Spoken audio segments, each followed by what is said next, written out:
We are back with another Illini Postgame Show from No One Asked Us. I'm Craig Choate.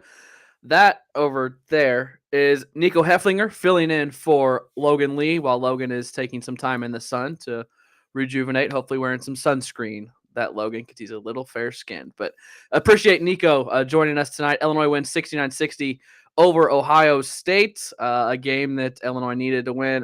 Illinois pretty much controlled throughout, so we're going to recap some of that, go over the stats, and what stood out to us. Some of you joining while you were here, obviously all of you, like and subscribe while you are here.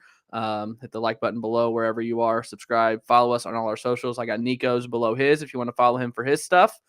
Mine's below mine, and all the show socials are on the page in front of you or in the description wherever you are listening. But again, like and subscribe. Also, get in the comments, get in the chat.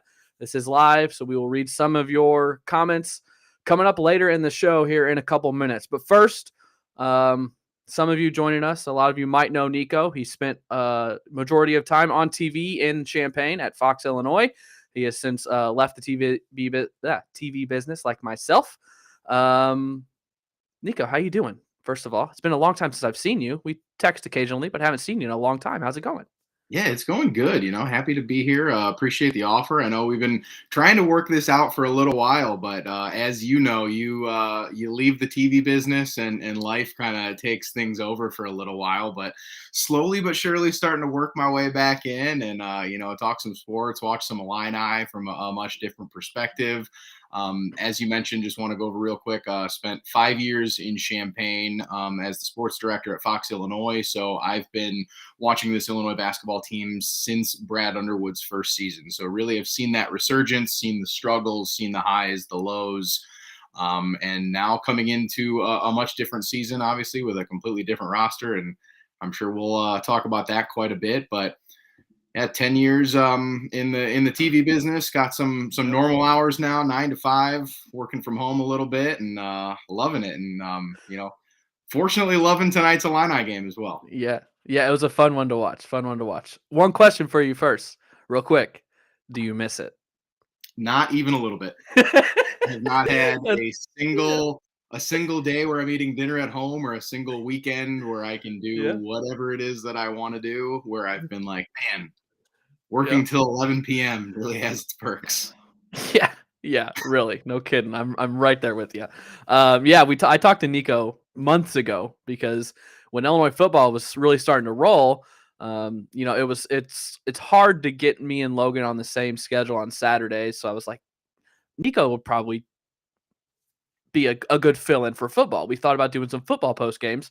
He's like, yeah, sure, I can do a couple. I can't do them all. And then that's when Illinois started losing and lost 4 of their last 5. So we're like, yeah, we're not going to do football post games. But glad we can get Nico in here. Logan is in the chat. I hope Logan's enjoying himself, having himself a pina colada or something for both of us on the beach. But Illinois wins 69-60. What's that? Hopefully not getting caught in the rain, though. I hope he gets rained on every day he's there. Don't tell him I said that, though. Let's talk some basketball. Illinois wins 69-60. Honestly, we were kind of talking about this before we started. It was kind of a zone out game there for a little bit. Illinois got up by like 12 or something, and then Ohio State cut it down to 8 or 9 at half, and Illinois got it back up to pretty big, 14 or 15. Then Ohio State cut it back down to like 8 or 9, but then it never got below that 8 or 9 range, that's where you start to get nervous. When it gets down to like that 7, 8, 9 in the second half, that's where you get nervous. But Illinois was able to hold off for the victory, move to 14-6, I believe, 5-4 in the Big Ten. 4 guys in double figures. I think that's a huge key for this team. When they get multiple guys in double figures, especially 4, that's a good sign. 17 from Terrence Shannon, 14 from Jayden Epps, 12 from Matthew Meyer, and 11 from Coleman Hawkins.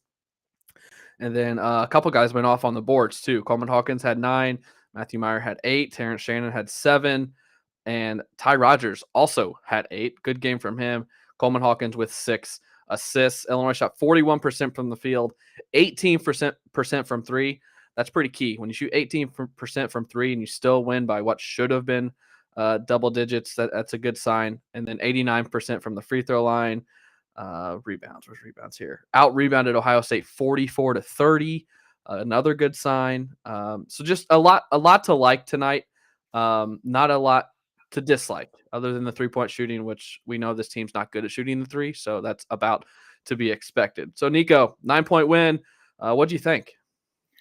You kind of mentioned it turned into a little bit of a zone out in the second half, but I think the thing that was nice to see was this team never kind of let off the gas. They were having explosive plays. Even if you're looking down at your phone for any bit of that second half where they're up by 14, all of a sudden, hey, we got some spark plays. There was a lot of steals. There was a lot of dunks. They were playing up tempo, really, moving the ball, running downhill and getting to the rim. And I think that's something that we all thought this team would do a lot of this year when we talked about the athleticism and all the new pieces coming in, and we thought it would take a while to come together, but it's just seemed to kind of lack. And, we had talked about it last week, and you mentioned it following the Indiana game. This team it's one way or another. They either have kind of a dominant win or kind of a game where they're not showing up. I don't want to say completely lopsided loss, but that's what a lot of them have been.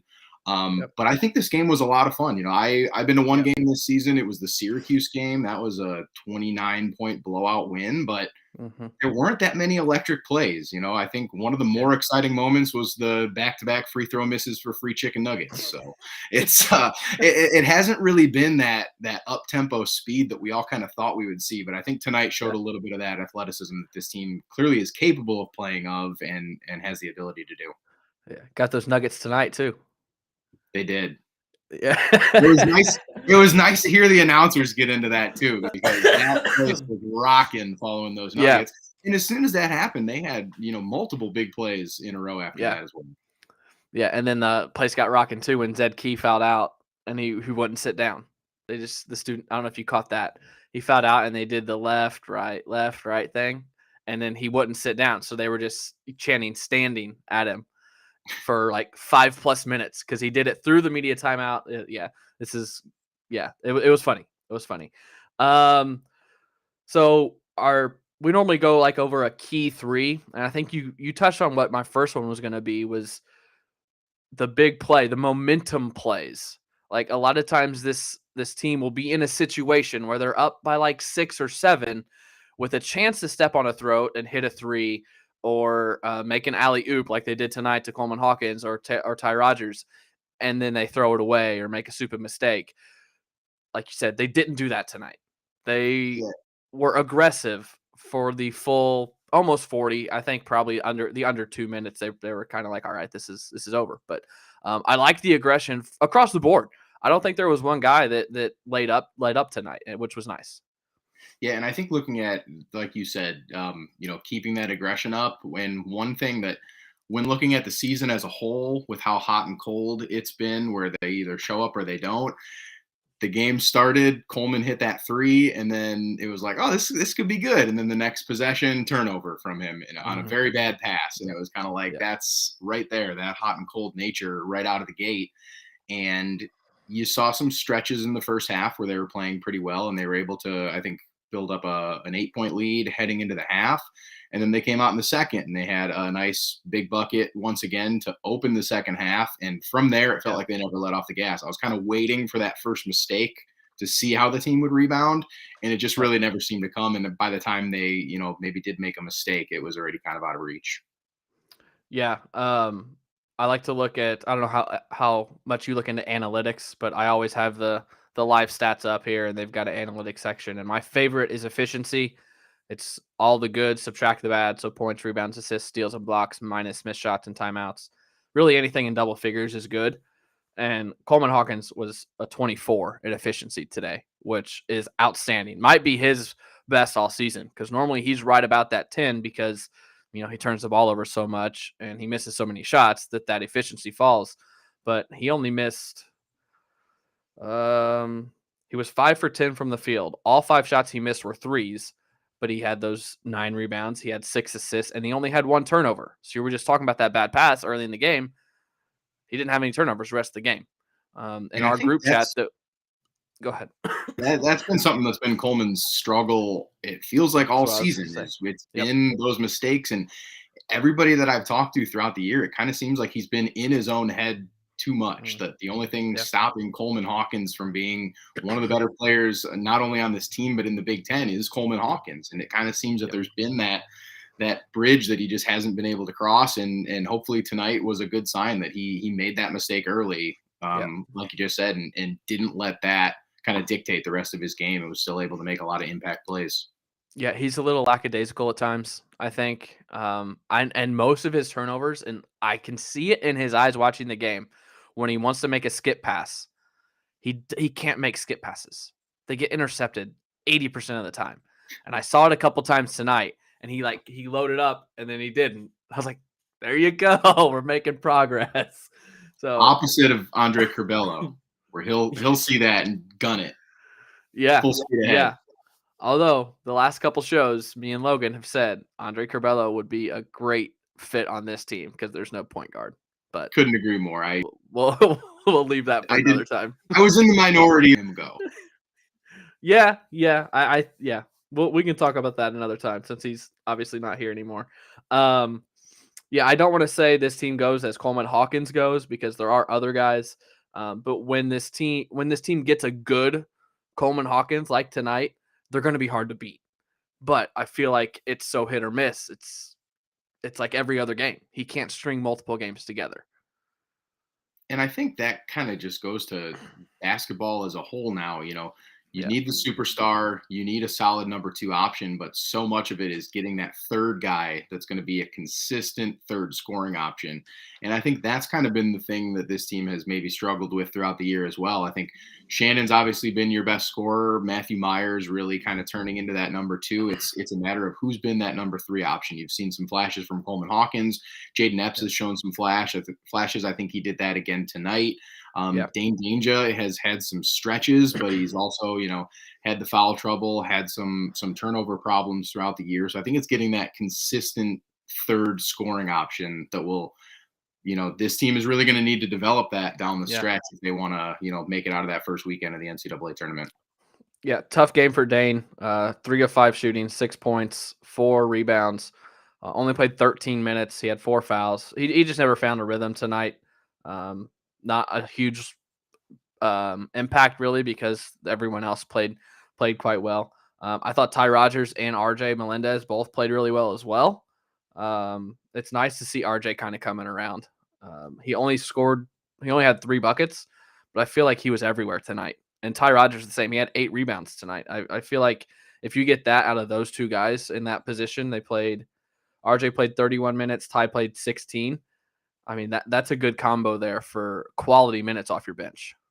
Well, and you mentioned Ty Rogers making an impact, and at one point it was, Illinois got out to that early lead, and then things slowed down a little bit. Danger had to come off the court with that foul trouble, and I remember thinking I didn't have Brandon Lieb making the first, really impact play of this ball game, and him and Ty Rogers kind of set the tone on the defensive end early on in that game, and the team really seemed to rally around that. And I think that's a big thing as well, is, you need those guys that are going to make those just gritty, tough plays. And, Rogers had a couple early fouls, but they're still tough Yeah. defensive plays. He's making, he made Ohio State work for those buckets and, Yep. send him to the line. And we saw what can happen when you send a guy to the line for two.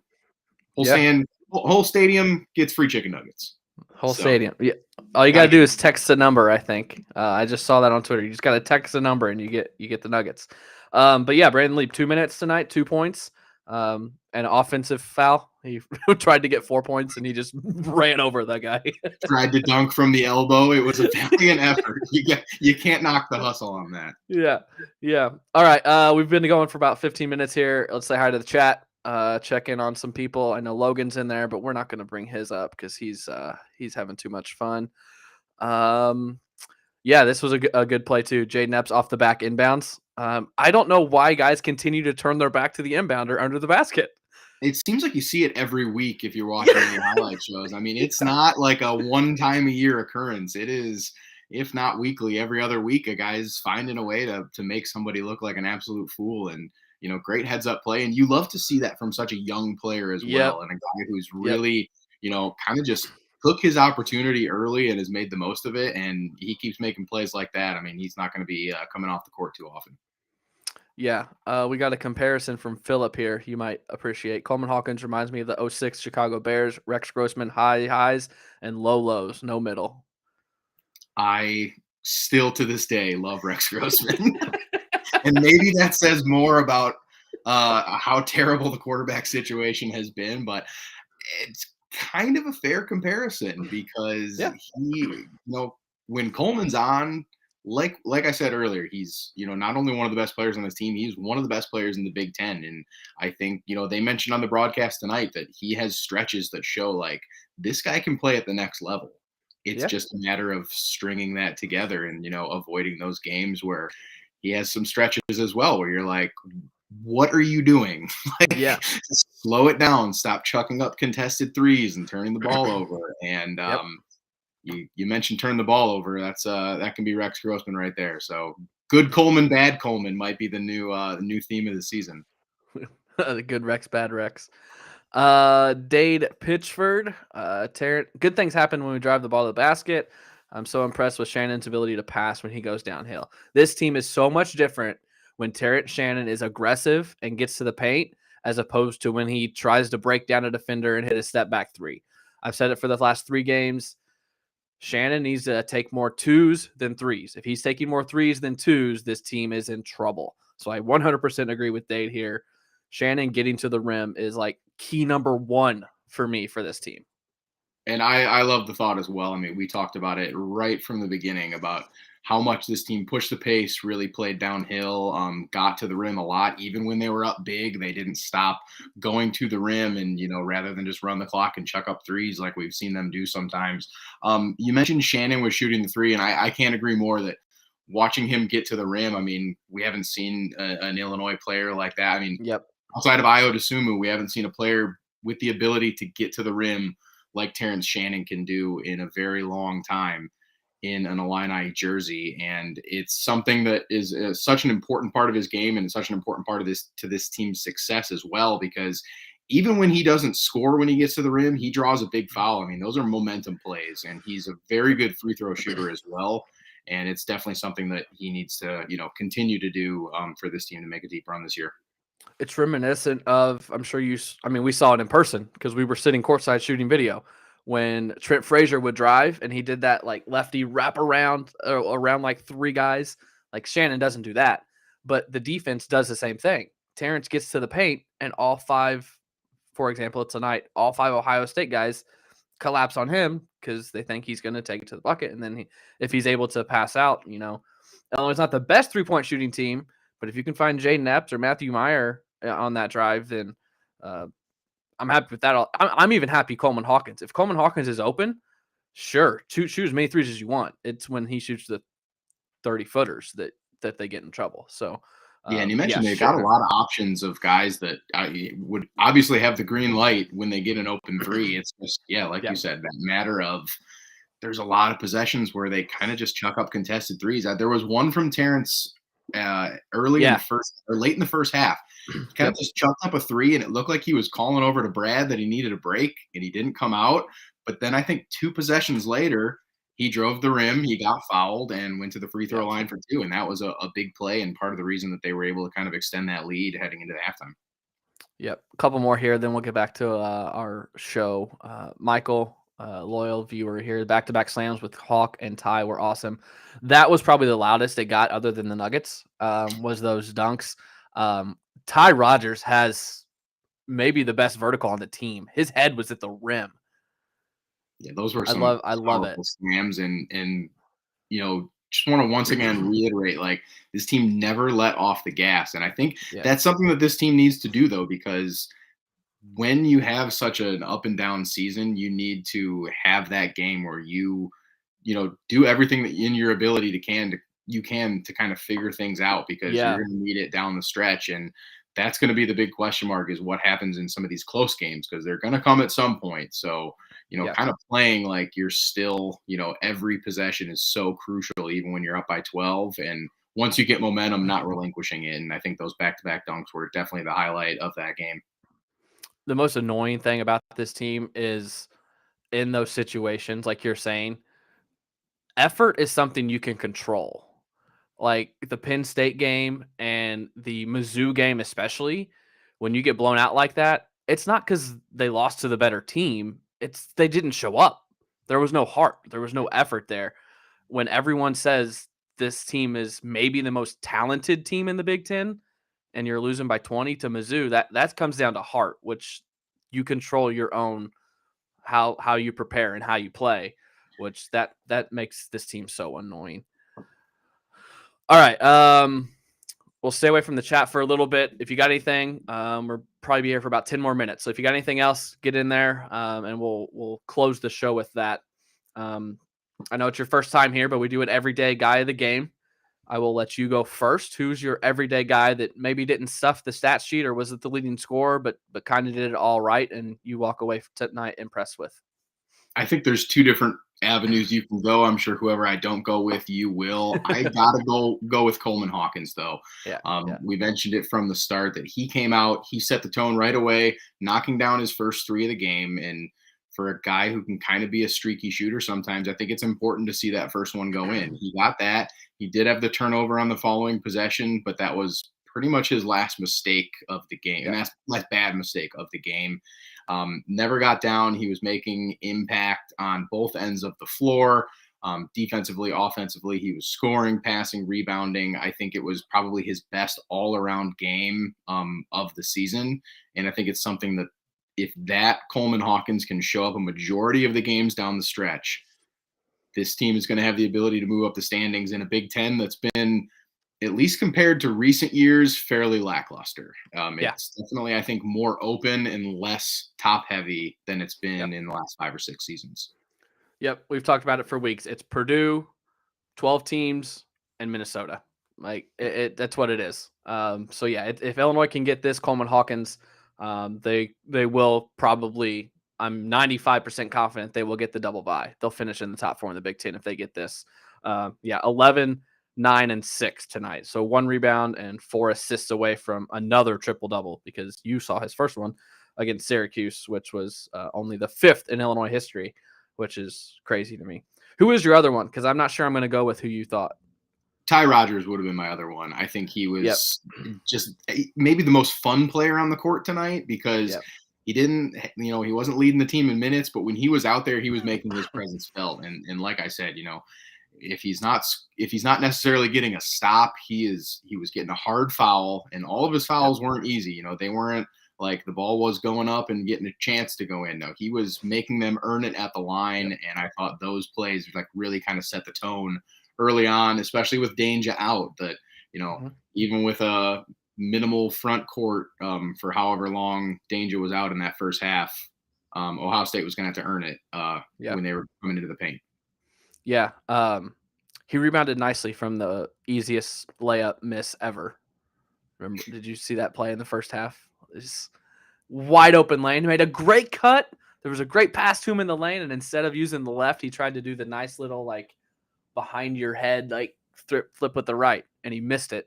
You got to get fancy with it sometimes. Yeah, no one's fundamental anymore. That's been this team's problem, is maybe they get a little too fancy sometimes. So I guess maybe not.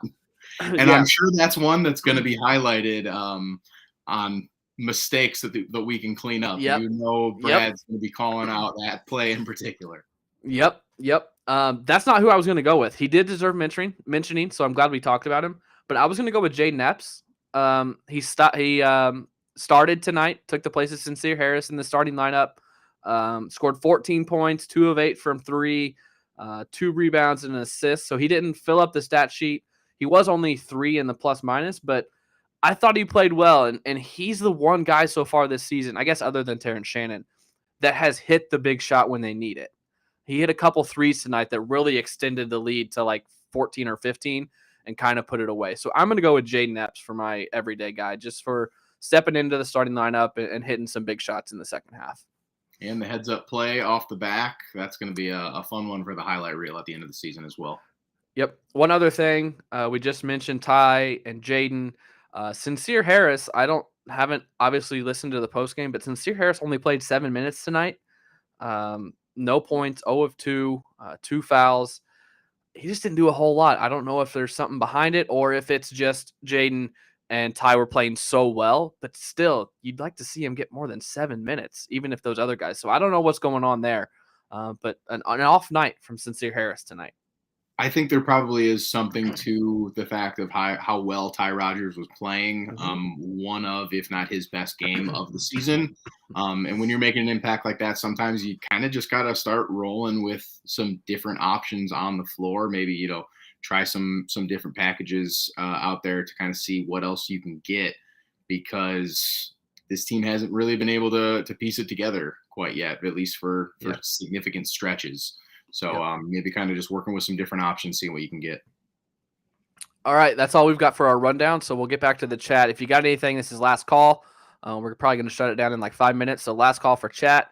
Let's touch on Adam here. I know we mentioned a little bit, but RJ played well. He is struggling with that touch, though. He's short on a lot. There was especially there was one, I think 3 or maybe kind of short corner shot in the second half that he got the ball and I was like, oh, this is the one. This is going to drain it, and he was just off the front rim, and I think that might be the one that got Coleman Hawkins the lob or something, maybe, or Ty Rodgers. I don't know. RJ just doesn't feel it. He doesn't have the. I don't know what it is. I don't know. I can't put my finger on it. And it's been an interesting dynamic to see as well, because coming off of last season, he kind of had his real breakout down the stretch, in the Big Ten tournament, in the NCAA tournament, and he kind of looked like, this team brought in some veterans in Shannon and Matthew Meyer.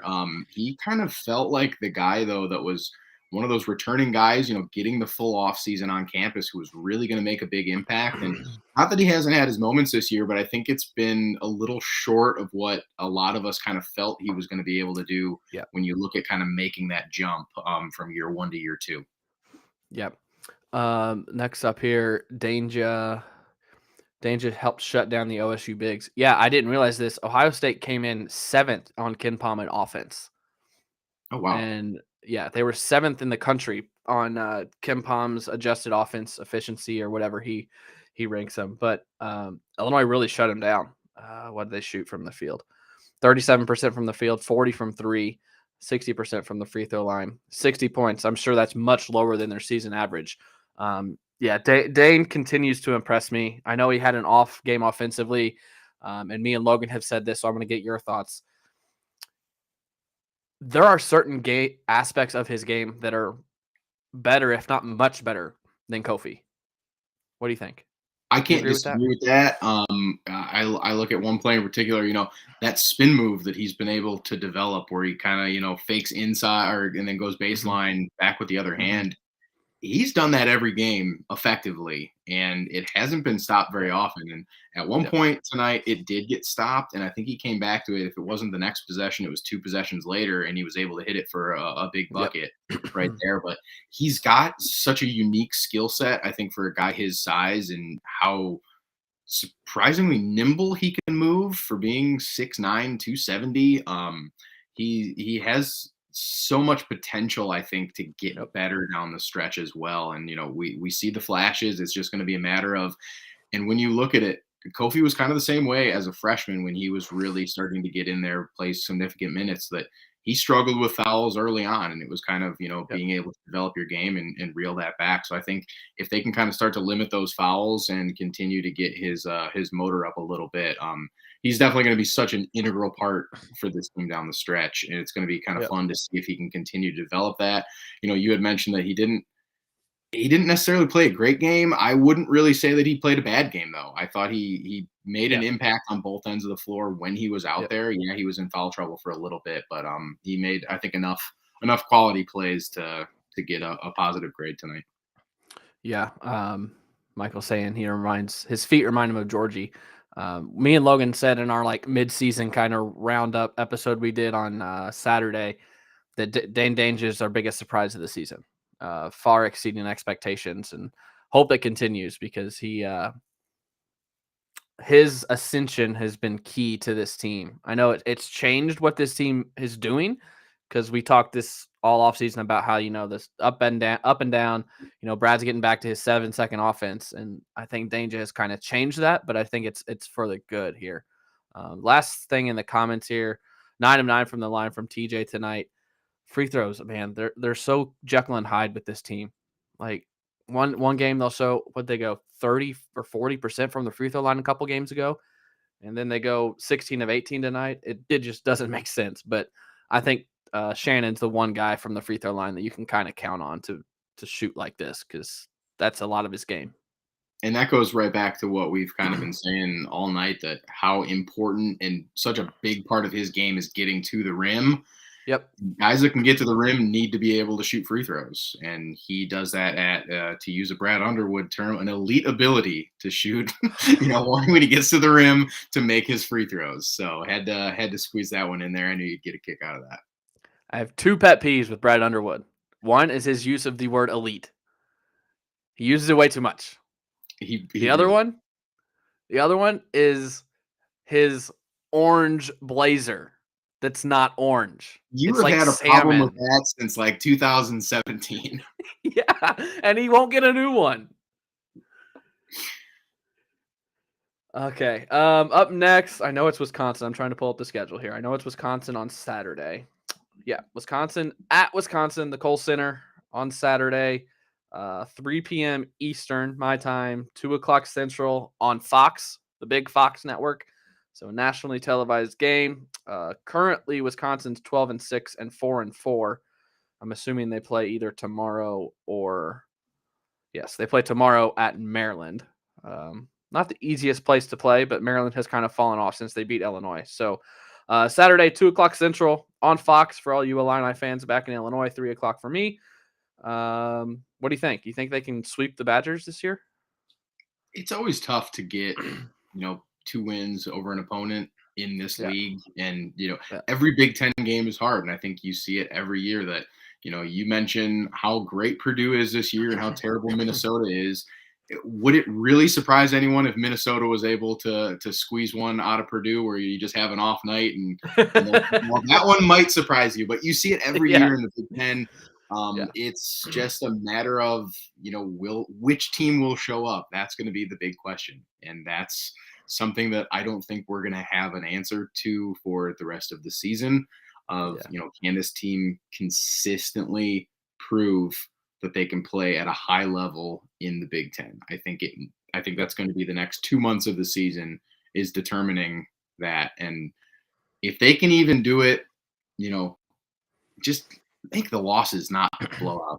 Give people a reason to watch the end of the games. That's all I said coming into the first football or the first season under Brett Bielema, switching over to football.